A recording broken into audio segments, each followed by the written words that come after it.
Deus querido Pai, Jesus amigo e mestre, muito te agradecemos, Senhor, por mais esta oportunidade que estamos tendo de aqui estarmos, procurando ampliar entendimentos sobre as leis de Deus à luz da doutrina espírita. Que a nossa irmã, que fará uso da palavra, receba a inspiração desses amigos espirituais que por certo aqui se encontram. Obrigada, Senhor. Graças a Deus e que assim seja. Eu vou passar para vocês, como eu fiz no domingo. Domingo nós tivemos a assembleia e tivemos a eleição da nova diretoria. Eu vou passar os nomes para vocês antes de passar para a Sueli, que ficou assim: Presidente Ângela. É a indicação da diretoria. E eles quiseram que eu ficasse mais esse período para acabar de, inclusive, fechar a Fridev e outras pendênciazinhas pequenas. Depois, outra turma entra, né, Magui? Márcia? Vocês aí que estão na Berlinda. Vice-presidente ficou a Valéria. Primeiro secretário, Ivan, está lá atrás. Segunda secretária, Deide Lúcia. Primeiro tesoureiro, Luiz Marinho. Segundo tesoureiro, Abel Martins. Bibliotecária, Cristina Ferro. E segunda bibliotecária, Amária Lúcia. E na comissão fiscal ficou Valzali, Clébio e Jaine. Então, está aí a nossa diretoria eleita para o biênio 2014-2015. Que nós consigamos levar à frente, né? Cada vez mais com fé e esperança no futuro, essa casa que nos é tão querida. Agora vamos passar para a nossa irmã Sueli, para ela dar sequência aos estudos da tarde. Uma boa tarde a todos. Vamos mandar as nossas melhores vibrações para essa diretoria que está aí, para dar rumos cada vez melhores a essa casa, que ela tem que se manter aqui, iluminando as nossas almas, consolando aqueles que chegam, né, aquecendo o coração que às vezes não fica muito assim bem, né? Às vezes a gente precisa de um abracinho aí dos espíritos. A gente sempre recebe muita coisa boa aqui, né? É uma casa que a gente gosta muito. Então, parabéns à diretoria e que sejam ativos aí, né, no trabalho da casa. Bom, nós estamos aqui no capítulo que fala todo esse capítulo engloba a pluralidade das existências, né? A gente, quando começou, o nome dele, né, o nome do capítulo é exatamente envolvendo essa questão aí da reencarnação, a justiça da reencarnação. É a pluralidade mesmo das existências que nós estamos estudando aqui, né? E dentro disso aí abre um leque assim imenso, né, de possibilidades de estudo. Na semana passada, nós terminamos a nossa reunião chegamos a abordar alguma coisa sobre as marcas de nascença que algumas crianças apresentam, mas não são assim, não são simples marquinhas, uma manchinha, né, uma verruguinha ou uma partezinha do corpo assim que lembre, né, algum parente que já desencarnou, porque isso aí é mais simples, isso aí tem explicações bem mais simples.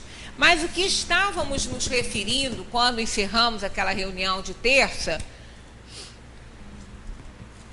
foram as marcas que algumas crianças apresentam, cicatrizes, marcas muito características, muito significativas de intervenções cirúrgicas, de algo que tenha acontecido naquele corpo e não aconteceu, porque não houve nada, a criança nasceu com aquele sinal, com aquela cicatriz. E logo a partir dos 2 anos, quando a criança começa a falar, ela começa a demonstrar uma reminiscência muito forte em algumas crianças, né? Principalmente essas que trazem essas cicatrizes, essas marcas características, elas começam a ter reminiscências muito fortes de outra existência.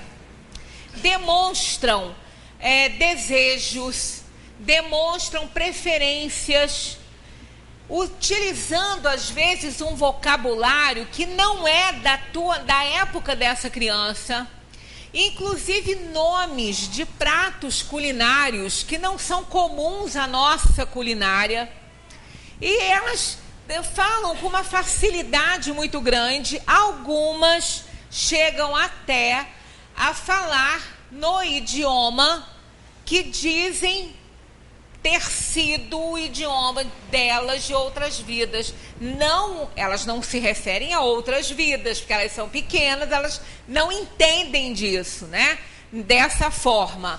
Mas elas fazem referência a uma outra pessoa que elas foram, né? Aí elas falam, eu já fui outra pessoa. Algumas identificam na mãe ou no pai, né? Alguns personagens que vivenciaram com elas em outras épocas, né? Uma criança, uma dessas crianças, quando a mãe brigou com ela por alguma razão lá, alguma coisa que ela fez, ela falou assim, olha, eu não fazia isso com você.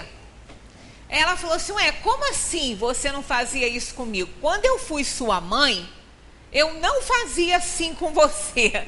Ela falou, e quando você foi minha mãe? Aí a criança falou assim, mas eu fui sua mãe já, eu já fui sua mãe. Aí falou o nome que tinha quando tinha sido mãe da mãe que é hoje dele. E depois em algumas pesquisas, que tudo isso foi verificado, foi assim, provado por documentos. Não é prova de reencarnação, porque a ciência tem outras explicações para isso, tipo inconsciente coletivo e outras coisas mais.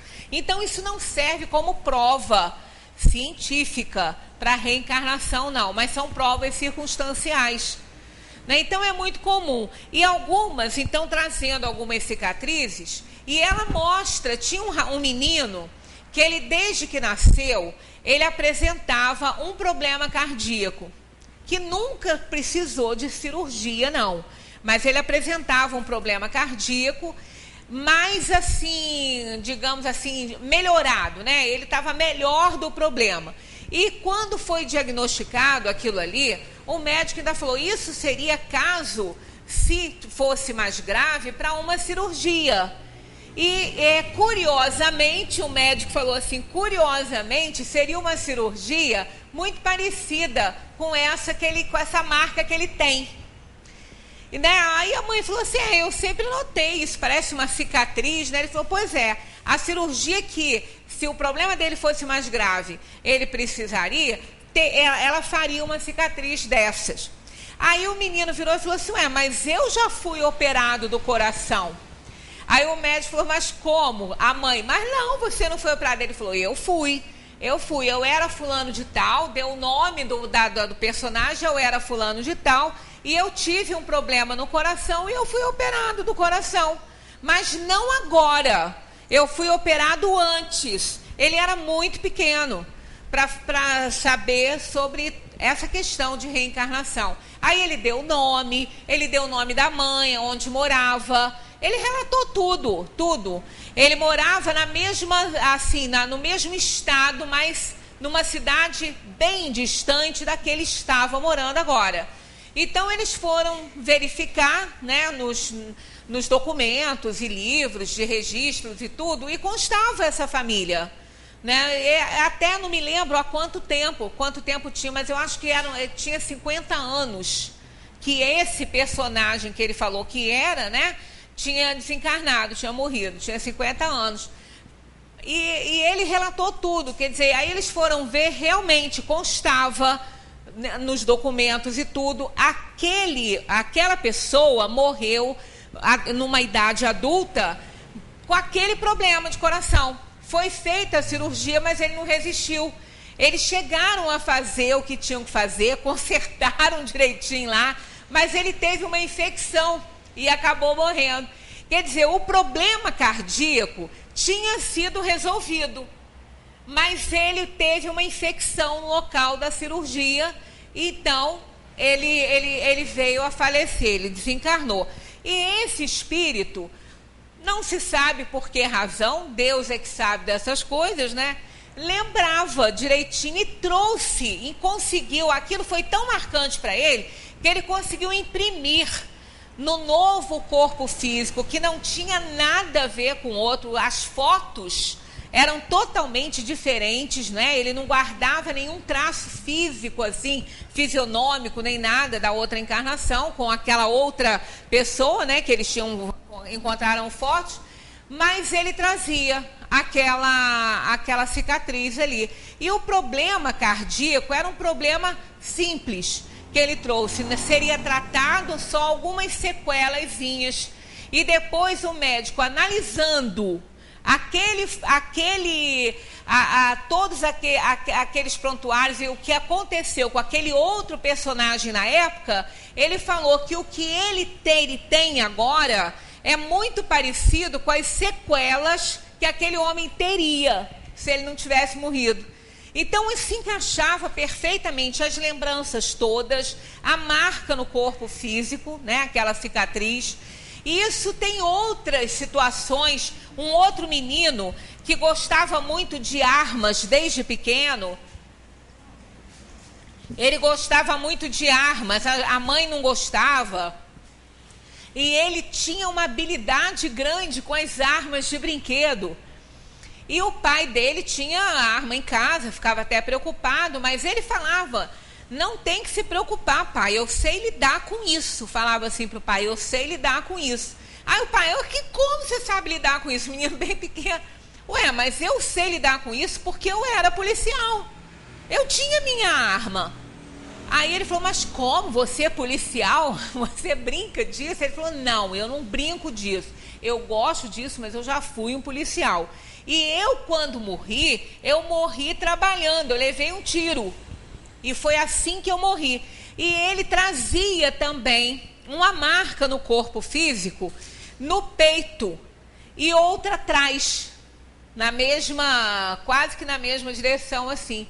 E eles constataram que aquilo ali seria, se ele tivesse levado um tiro hoje, tivesse sobrevivido, o mesmo sinal seria aquele ali, que a bala entrou e saiu, e fez um sinal de entrada, né, uma marca de entrada e uma de saída. Seria aquela marca, aquela cicatriz que ele carregaria para a vida toda. E ele nasceu com aquilo. Aí ele contou que ele foi um policial e ele morreu num assalto dentro de um estabelecimento, né, com um bandido e tal, e foram procurar, acharam tudo, o nome dele, a época da morte, como morreu, todo o BO, né, o boletim de ocorrência e todo o laudo do médico, acharam tudo. E realmente, ele morreu com um tiro exatamente aonde ele trazia essa cicatriz. Então, são coisas que a gente fica pensando assim, mas qual é a utilidade disso aí, né? Porque nós temos, assim, não utilidade das marcas, não. Porque quantos trazem marcas que são marcas que foram gravadas no atual corpo por conta do outro corpo que tiveram, mas não tem lembranças. Não tem lembranças, né? Tem crianças que nascem com algumas marcas e não tem ninguém na família com aquilo ali, né? Ninguém que eles conhecem que tem. E aquela marca está lá, não chama atenção. E fica. Mas não lembram o que é aquilo ali. Mas só as crianças que lembram, que relatam os fatos, é que eles fazem as ligações da personagem, né? Daquela personalidade que aquela alma teve em outra vida com o que ela traz hoje. Então, é a lembrança da alma que leva à identificação dessas marcas. E essas marcas não são explicadas pela ciência, não são. Por mais que eles tentem, eles não conseguem explicar. Explicam outras marquinhas. né? Às vezes a criança nasce com uma mancha ou um hemangioma que dá uma marca no rosto, né? Uma marca mais avermelhada. Algumas doenças desenvolvem algumas marcas assim no corpo.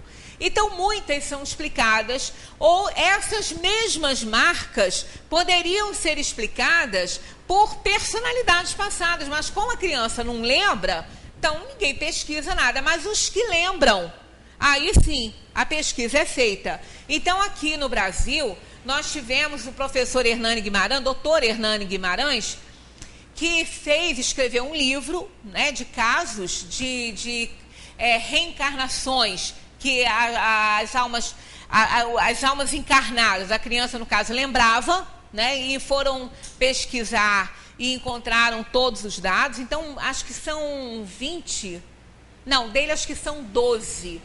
Do professor A.N. Stevens é que acho que são 20 casos relatados no livro, mas mais de 2.000. Ele fez a pesquisa dele, doutor A.N. Stevens, ele fez uma pesquisa de mais de 2.000 casos de lembrança e comprovada com documento.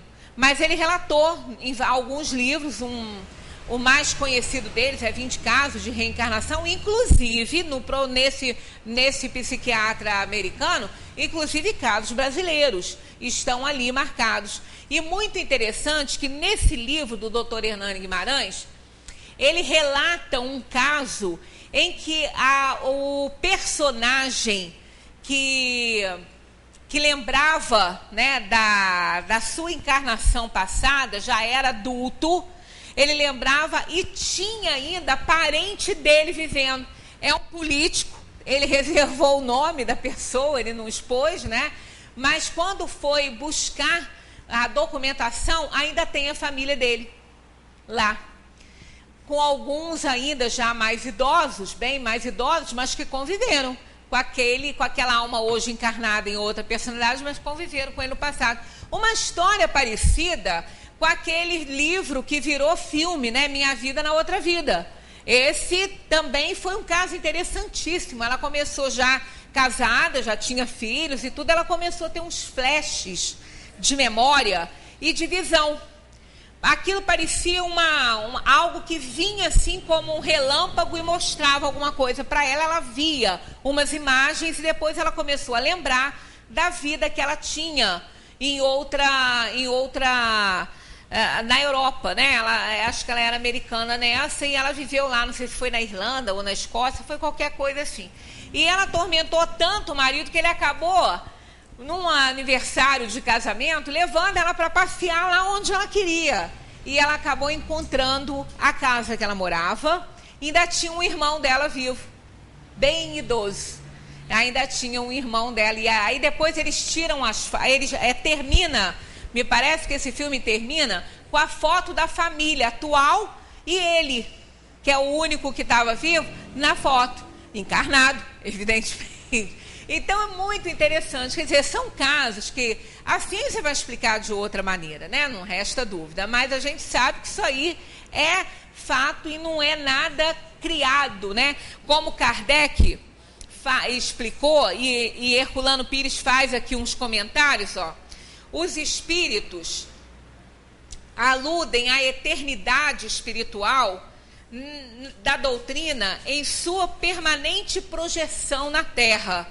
Mas devemos, isso aqui é uma nota de Herculano, é uma nota do tradutor, mas devemos distinguir entre as suas manifestações falseadas no passado e a manifestação pura que se encontra neste livro, porque aqui, nessas ideias inatas, ele faz referência à eternidade da doutrina espírita, porque ela, na verdade, ela não surgiu com Kardec. Kardec codificou.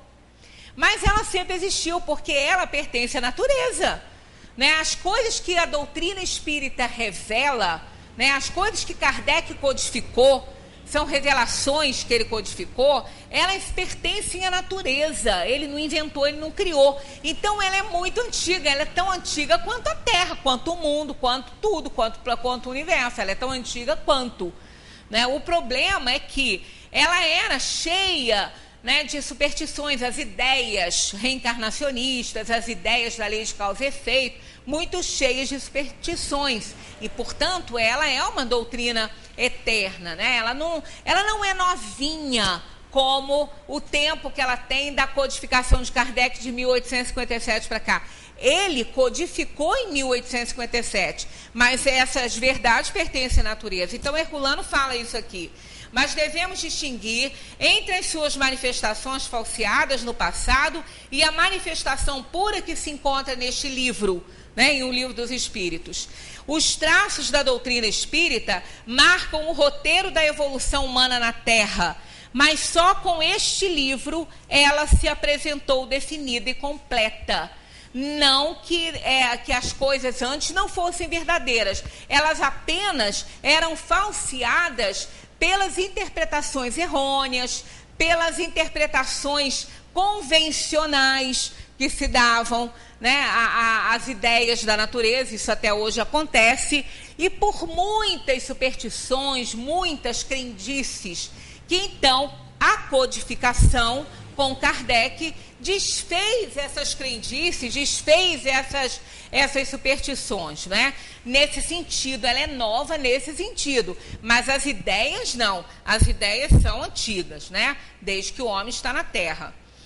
E ele fala sobre isso, né? A evolução humana na Terra, mas só com este livro se apresentou definida e completa. Por isso, o Espiritismo é na Terra uma doutrina moderna, embora não seja, preste atenção, uma invenção moderna. Ela é uma doutrina moderna, mas não é uma invenção moderna, até porque ele fala aqui, ó, mesmo porque ninguém a inventou. Né? Então, ninguém inventou o Espiritismo, ninguém inventou essa doutrina. Ela é uma doutrina moderna pela atualidade, pelo o grau de esclarecimento que Kardec deu a essa doutrina, né? Mas as ideias sempre existiram desde que o homem está no mundo, né? Desde lá dos livros védicos, desde das civilizações mais antigas, se conhece a pluralidade das existências, não com o nome de reencarnação, mas se sabe sobre isso. As ideias cristãs, né, que as ideias que o Cristo trouxe, que Jesus trouxe, não foram novas, né? Ele apenas veio trazer as ideias para uma humanidade ali, para uma geração que ele sabia que não ia entender, mas que muitos já podiam, né, que não alcançaria todos, mas que sempre estiveram na Terra,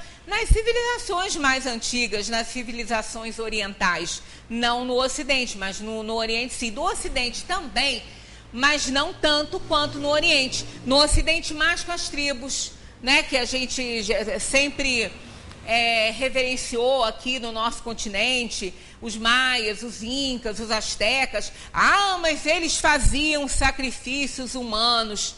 Ah, tá, eles faziam sacrifícios humanos, e o que foram as cruzadas? Se não sacrifícios humanos, de outra forma, em outra maneira de pensar, né? Porque eram todos torturados. O que foi a Inquisição? Se não sacrifícios humanos, né? Então não se pode atirar pedras nos incas, nos maias, nos astecas, nos druidas, eles faziam sacrifício humano. Tudo de acordo com a época e com o lugar. Tudo tem seu tempo, né? E o sacrifício que eles faziam não eram aqueles sacrifícios que as cruzadas faziam, que a Inquisição fazia, né? Com ideias interesseiras, não. Era um sacrifício aos deuses, era muito diferente, era a crença deles, né? Mas eles tinham visão reencarnacionista, eles tinham visão de vida eterna, né? Eles tinham uma visão muito avançada, muito mais avançada que a nossa. Só que eles tinham as suas crendices também, né? E trabalhavam da maneira que eles achavam que deveria ser. Então, ninguém inventou realmente o Espiritismo. Então, essas questões de reencarnação sempre estiveram presentes desde os tempos mais remotos, né? E grandes personalidades se envolveram nisso aí. trouxe até algumas coisas aqui para a gente registrar. Ó. O homem retorna várias vezes, mas não se recorda das suas pretéritas existências, exceto algumas vezes em sonho. No fim, todas estas vidas lhe serão reveladas. Isso é um texto egípcio, de 1320 a.C. Então, essas questões da lembrança, mas o que está esquecido é para ficar esquecido. 99,9% sim. Né? Isso aí é uma porcentagem assim, em cima de números astronômicos, né? Porque, claro, a bênção do esquecimento é a grande oportunidade que a gente tem de refazer a nossa vida na Terra. Imaginemos se nós fôssemos capazes de lembrar que o nosso irmão, que o nosso pai ou que a nossa mãe foi o nosso algoz do passado. Foi aquele que tirou nossa vida lá no passado. Que aquele bebê que a gente está recebendo, que a gente está gestando, né? A mulher, quando está gestando aquela criança, imagina ela saber que ela está ali gestando, criando, ajudando, né, no desenvolvimento de um ser que ele tirou a vida no passado. Como que essa mulher vai conseguir desenvolver aquele amor puro, aquele amor incondicional por aquele filho? Não vai. Né? Da mesma forma que um presidiário, né, que cumpriu sua pena, que saiu da penitenciária após cumprir a sua pena, após ter um comportamento louvável dentro da prisão e tudo. Então ele é solto, terminou, né, cumpriu a sua pena, e tudo que ele mais deseja é o quê? É que ele viva em um lugar que ninguém saiba que ele é um ex-presidiário. Mas, infelizmente, ele traz isso no seu registro. E qualquer pessoa que vá dar um emprego a ele vai saber disso. Qualquer pessoa vai saber. Então, olha só, o que ele desejaria? Que as pessoas não soubessem. Que ele não trouxesse isso no seu registro. Porque a dificuldade que um ex-presidiário tem de arrumar um emprego é muito grande. É muito grande. Quem vai ter confiança? As pessoas têm medo. Né? As pessoas têm medo porque ele pode ter sido alguém que tirou a vida de alguém, que estuprou uma criança. Quer dizer, a pessoa que tem criança não vai botar essa criatura dentro de casa, não vai dar um emprego de motorista, não vai dar... Né? Então, é muito difícil. Até mesmo numa empresa, alguém que assaltou, que foi preso por assalto e por assassinato à mão armada, como que um empresário vai... Muitos dão, graças a Deus, né? Então, existe todo um trabalho em torno disso. Então, o que seria, o que esse presidiário gostaria? Que ninguém soubesse que ele é um ex-presidiário, para que ele realmente pudesse recomeçar. E é isso. A bênção do esquecimento para a reencarnação é isso aí. Nós não devemos lembrar das coisas que fizemos, nem que nos fizeram, porque a família, ela reúne amigos e inimigos. Então, se aquele inimigo está nascendo ali naquela família e ele foi alguém que representou muito sofrimento para aquela família ali no passado, se essa família lembrasse, não o receberia, faria de tudo para que ele não viesse. A mulher abortaria, não ia aceitar de jeito nenhum. Mas, existindo a bênção do esquecimento para um e para outro, aquela alma reencarna naquele grupo familiar para resgatar o seu passado. Então, o que nós fomos ontem não define o que somos hoje. Nós estamos em nova oportunidade. Nós estamos aqui para evoluir, para resgatar o nosso passado. Então, quando se lembra das coisas, é muito difícil. É nesse sentido que nós que estudamos a doutrina espírita e aprendemos isso, a gente tem muito cuidado com essa questão de terapias de vida passada, de regressão de memória a vidas passadas. Isso é muito perigoso. Isso não é simples. Mas como, quando deve ser feito? Com certeza, em alguns casos deve ser feito. Porque se isso não fosse possível fazer mesmo dentro da doutrina espírita, se isso fosse contra os desígnios de Deus, Deus não teria dado oportunidade nem da pessoa desenvolver isso. Como ainda não deu oportunidades, a ciência não teve ainda como descobrir determinadas vacinas, a cura para determinadas doenças. Quando descobrir, eles mesmos não entendem como era tão simples, como era tão fácil, como estava tão ali na cara e ninguém via.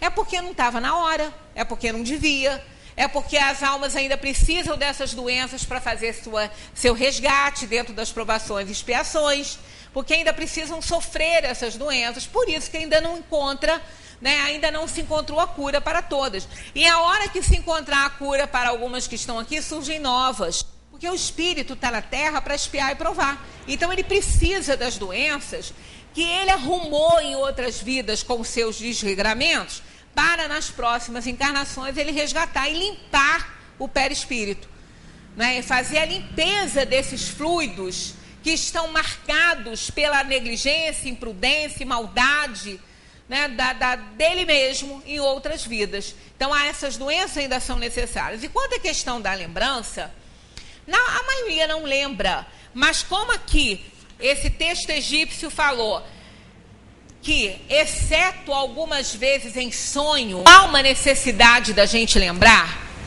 a gente sonha com isso. A gente tem uma ideia muito real no sonho do que a gente foi, do que aconteceu, que possa justificar a nossa vida de hoje. Mas mesmo assim, em algumas situações muito estudadas, muito observadas, às vezes pode-se fazer a regressão com um profissional competentíssimo, no mais alto grau aí do superlativo. Muito, muito, muito competente. Alguém que realmente saiba o que está fazendo. Porque na maioria das vezes piora a situação da pessoa. Houve um caso narrado por um médico que tinha um hospital, ele dirigia um hospital em São Paulo, um hospital espírita, ele já desencarnou, mas ele era psiquiatra, ele tratava dos pacientes que eram levados para ele como loucos e não eram loucos, eram obsidiados, alguns atormentados por lembrança do passado, outros chegavam lá atormentados por uma regressão mal feita. Ele tratava dessas pessoas. Ele relata um fato de uma filha que não suportava a mãe.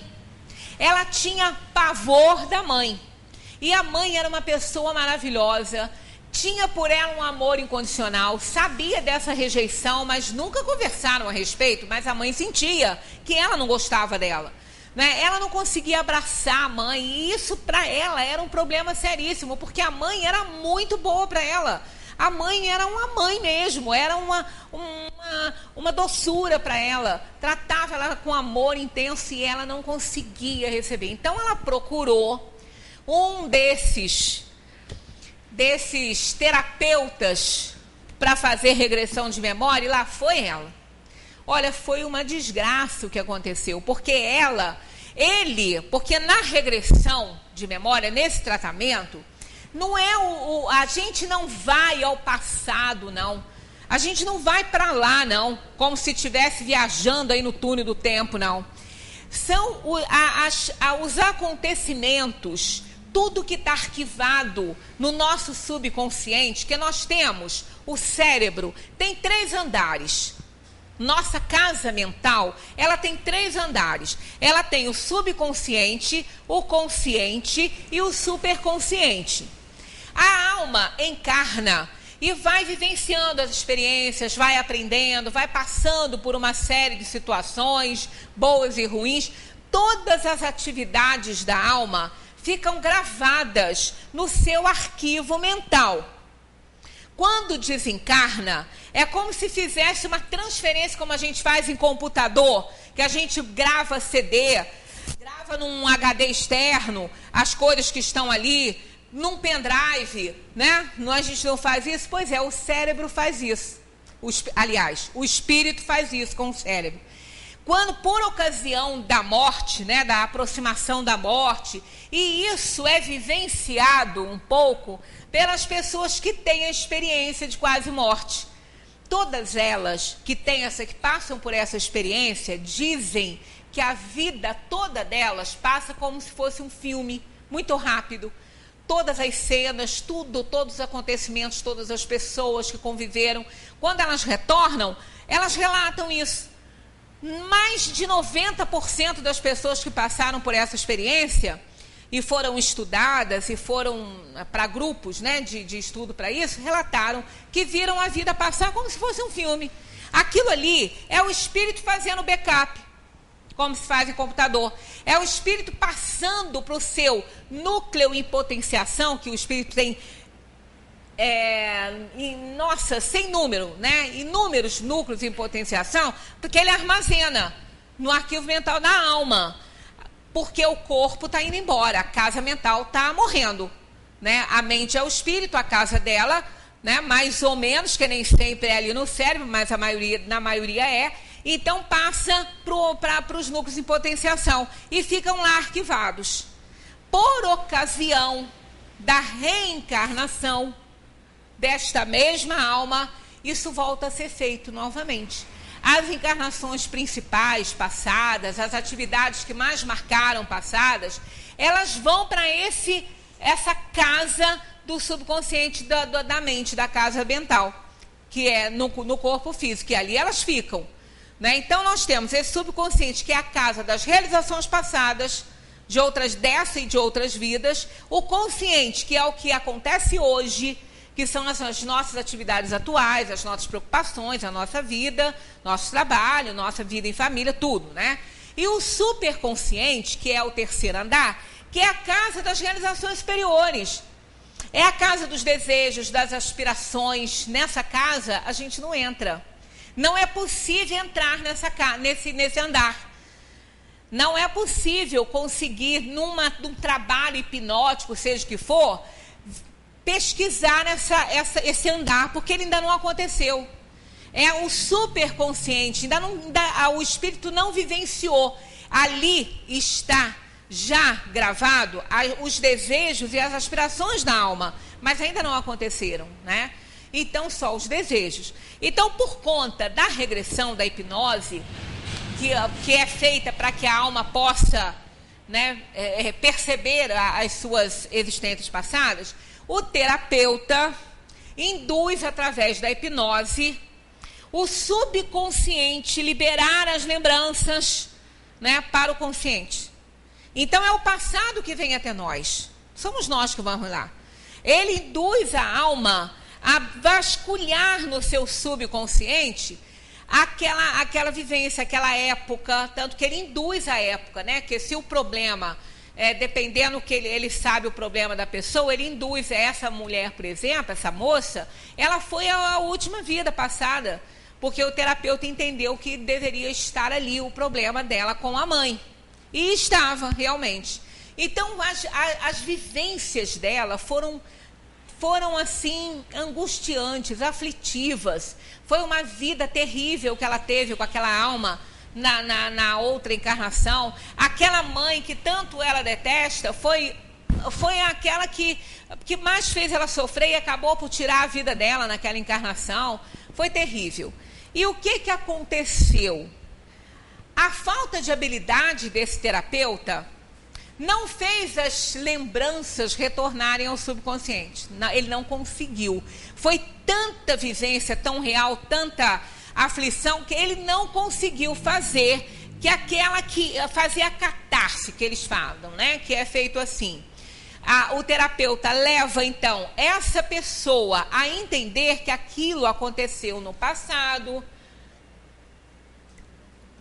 que hoje as oportunidades são diferentes, que a pessoa está numa nova chance, né, com aquela alma, tanto que, nesse caso, o terapeuta teria que ressaltar o amor daquela mãe por ela, né, fazendo o seu resgate do passado, para que ela fosse se acalmando, e nisso ele leva esse paciente a devolver essas lembranças ao subconsciente e fica lá. E ele, então, induz o paciente a voltar no seu nível de consciência mais calmo, mais tranquilo, como acordar de um sonho que a pessoa não lembra, mas sabe que foi muito bom para ela, que acalmou ela. Né? Quando a gente vai dormir com um problema sério à beça, um problemão, e acorda sem ele, né? Quer dizer, sem ele no sentido de não vê-lo mais como um problema, ou ainda existindo, mas mínimo. Né? Então acontece isso na regressão. A pessoa não pode ficar com as suas lembranças, com o que aconteceu na outra vida, não pode, até porque é uma invasão de privacidade com outras almas. Porque os acontecimentos ali não tem só a presença dela, né? Não tem só a presença dessa pessoa que está regredindo.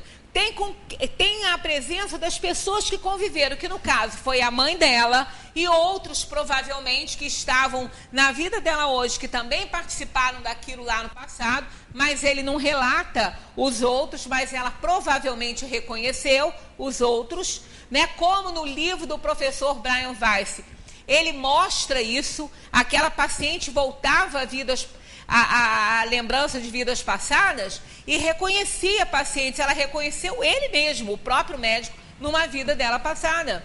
Então há uma invasão muito grande de privacidade. Imaginemos, gente, a gente não quer que a nossa vida de hoje seja invadida, vem uma criatura e invade as outras lá do nosso passado? O que é isso? Isso não é legal, isso. Isso não é decente. Né? Então o terapeuta bom, ele tem que fazer isso, não pode deixar as lembranças. Então as pessoas não podem lembrar de nada. E quando não é bem feito, lembra. Aí essa ficou com a lembrança. O que aconteceu? O ódio dela triplicou pela mãe. Aí que ela não podia nem olhar a mãe mesmo. Não pôde mais conviver com a mãe, teve que sair de casa, morar com outros parentes, porque ela não conseguiu mais ficar com a mãe. Ela olhava para a mãe com tanta raiva, com tanto ódio, e começou a dizer para a mãe que a mãe tinha matado ela. Aí pensaram que a menina estava louca, levaram a menina para internar lá com esse médico, que eu esqueci o nome dele, eu tinha um livro, mas eu emprestei, não voltou, então eu tenho que rever. Isso aí. Então, olha o perigo que as pessoas correm por ficar fazendo regressão de memória, gente, sem necessidade nenhuma. Eu tenho gravações da presidente do Instituto de Parapsicologia Brasileiro. Ela, não sei se na época, isso tem muito tempo, é uma baixinha assim, mas ela é fera nisso. E ela não é espírita, mas ela é reencarnacionista. E ela falou, nós temos um critério tão grande para fazer uma regressão. As pessoas, a quantidade de pessoas que nos procuram é enorme, mas a gente faz uma ou duas quando a gente vê que realmente necessita. Então é possível? É, mas não se deve fazer aleatoriamente como essas pessoas às vezes fazem, né? Aqui em Friburgo mesmo nós temos alguns terapeutas fazendo isso em consultório, fazendo isso aí, sabe, experiências e utilizando as pessoas como cobaias para essas coisas, né? Para um aprendizado. Então isso é um estudo de muitos anos, tem que conhecer muito essa parte, né, espiritual também, e é muito perigoso. Mas por que Deus permite? Que aí seria aquela coisa. Mas por que Deus permite então? Ora, gente, por que Deus permite? Esse verbo eu falo para me certificar e também as pessoas que ele não deve ser usado. Então eu falo, Deus, que permissão dá uma ideia de conivência. Quando a gente permite alguma coisa é porque a gente concordou. E Deus não vai concordar com nada ilícito, nada errado, não é? Então, por que Deus não impede? É diferente. Permitir é uma coisa, não impedir é outra. Porque nós somos espíritos em provação e expiação. Nós temos livre-arbítrio. Se ele interferisse no nosso livre-arbítrio, não tinha um suicídio no mundo.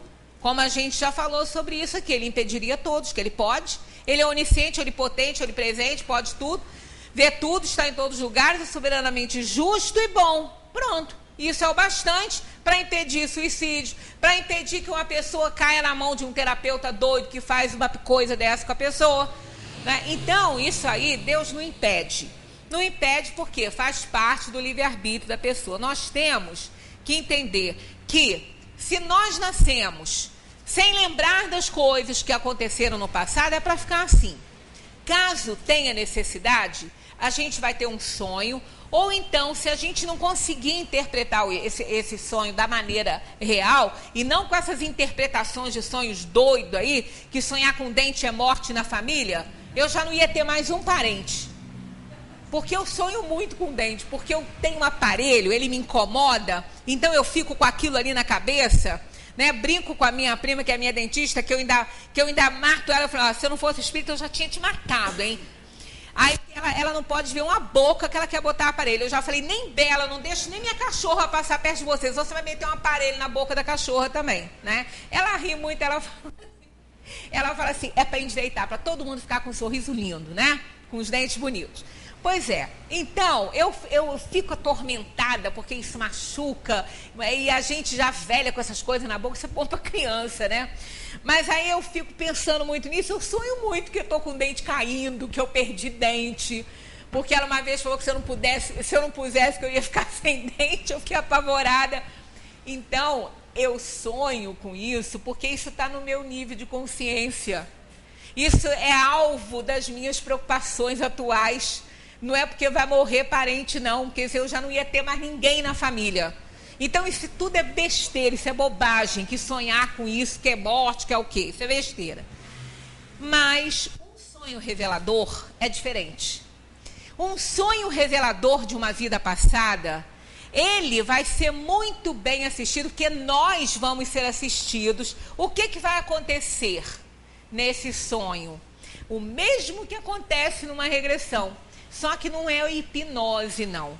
Os espíritos, o próprio anjo da guarda, os espíritos encarregados desse trabalho, vão nos fazer projetarmos para o subconsciente. E ali a gente vai ler, vai ver o que aconteceu, né? Aquilo vai ficar aflorado no nosso nível de consciência, no sonho. Porque o sonho é isso, é a atividade da alma.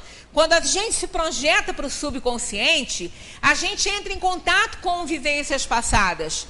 Quando a gente se projeta por superconsciente, a gente lembra e vivencia os nossos desejos e as nossas aspirações nesta vida, né? Então, o sonho pode nos revelar. Caso contrário, não vamos ficar vasculhando esse passado. Para que isso? Não vai trazer benefícios nenhum. Vamos entender que nós estamos em nova oportunidade. Agora, existem casos em que realmente isso é necessário. Não é? Como casos de pessoas que trazem dores muito profundas e não curam com nada. Trabalho, medicina não descobre. Foi o que aconteceu com uma dessas pacientes que essa doutora, que era presidente do Instituto de Parapsicologia do Brasil, ela fez esse tratamento. Eu tenho algumas gravações, só que está em videocassete. Nem sei se ainda existe aquilo na fita, né? Eu quero, faça favor. Tanto tempo tem. Mas ela tinha uma moça que ela tinha uma dor de cabeça horrorosa. Ela não conseguia mais viver, ela não conseguia mais trabalhar. Ela não conseguia fazer nada. Ela estava morrendo em vida ali, com aquela situação, né? Sem nada. Uma pessoa jovem ainda, transtornada. A medicina não tinha mais o que fazer. Então, a psicóloga dela falava que era psicológico. Ela falou, mas é um psicológico que dói, né? Porque eu estou desesperada.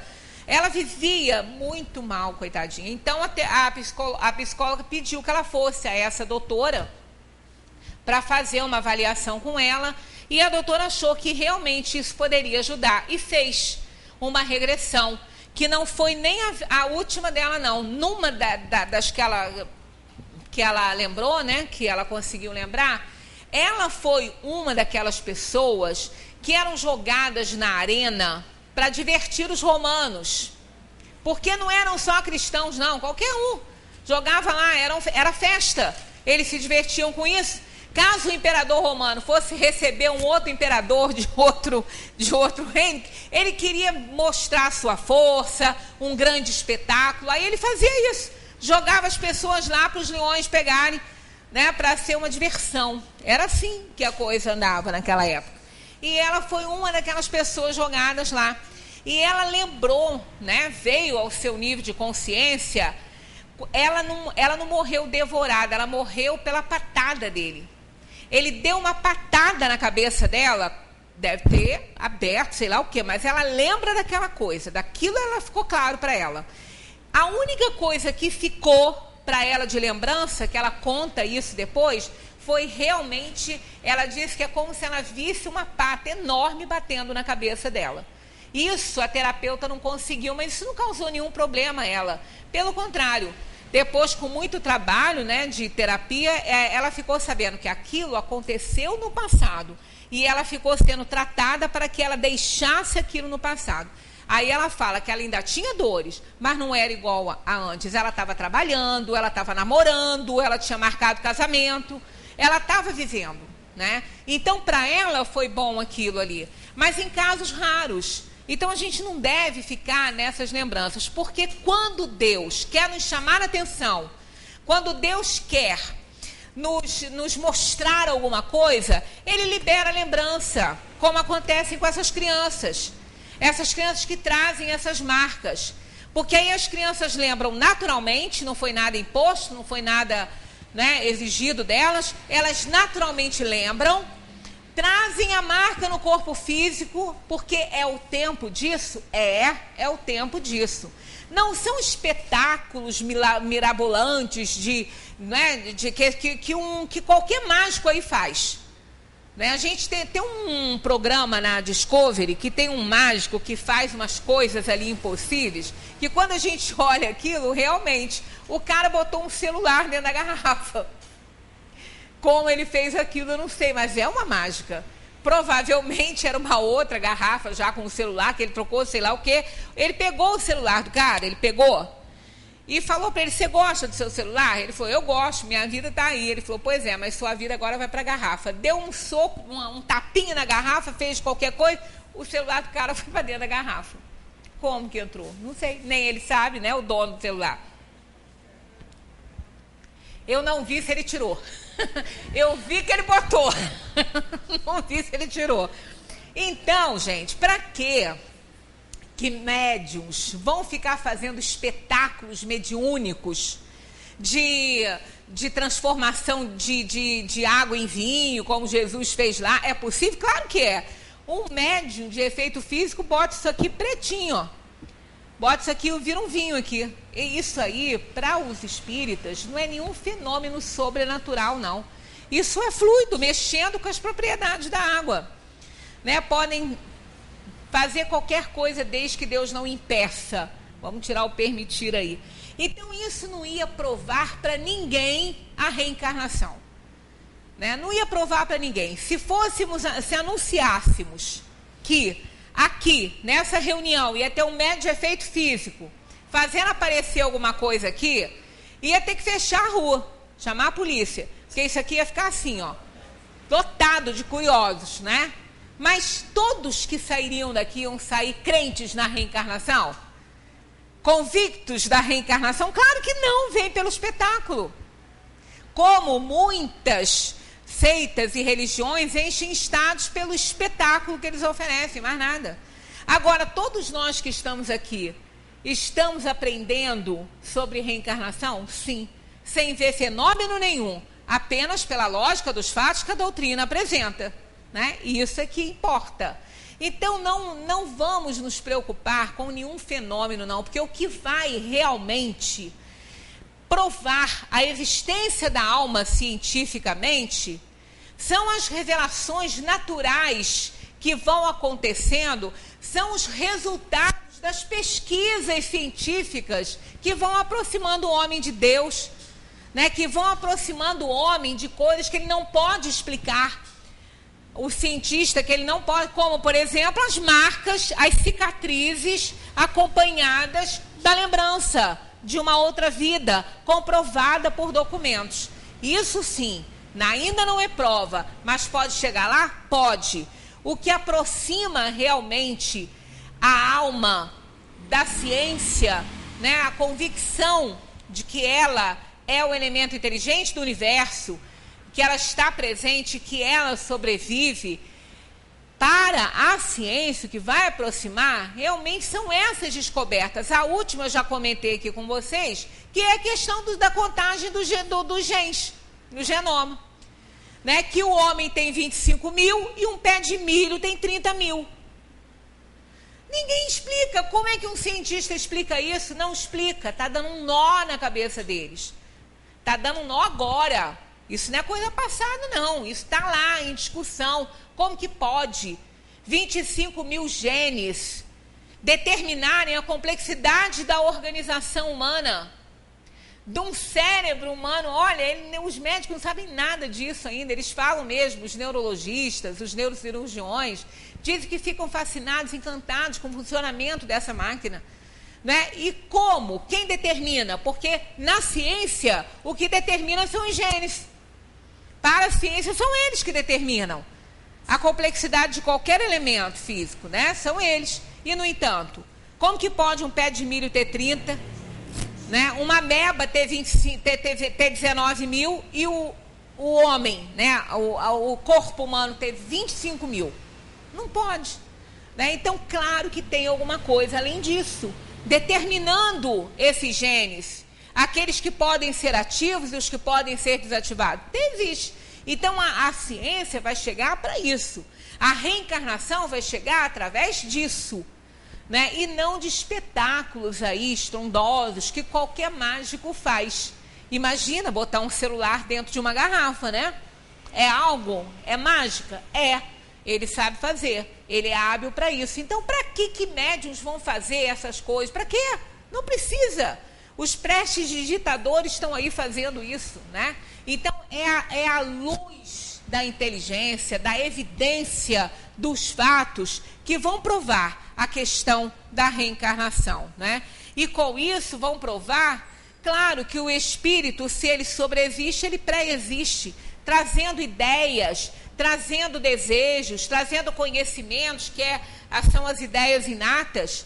Não é? A criança que desde cedo apresenta uma tendência para determinada atividade, né? A criança que já sabe, pessoas que nunca estudaram na vida e têm um conhecimento sobre determinada ciência, pessoas que vivem na roça, que são chamadas de curandeiros, que conhecem a organização humana, às vezes mais do que um médico, que sabem o remédio certo para curar esta ou aquela doença, que vai na planta certinha, que cuida daquela doença. Quem são essas almas? Grandes médicos do passado que já aprenderam sobre isso, que conhecem essa ciência.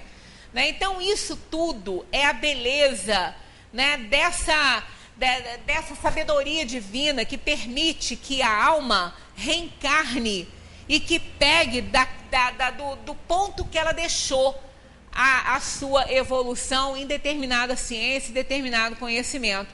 Se nós não imaginarmos dessa forma, vamos deixar para a semana que vem esse questionamento aí.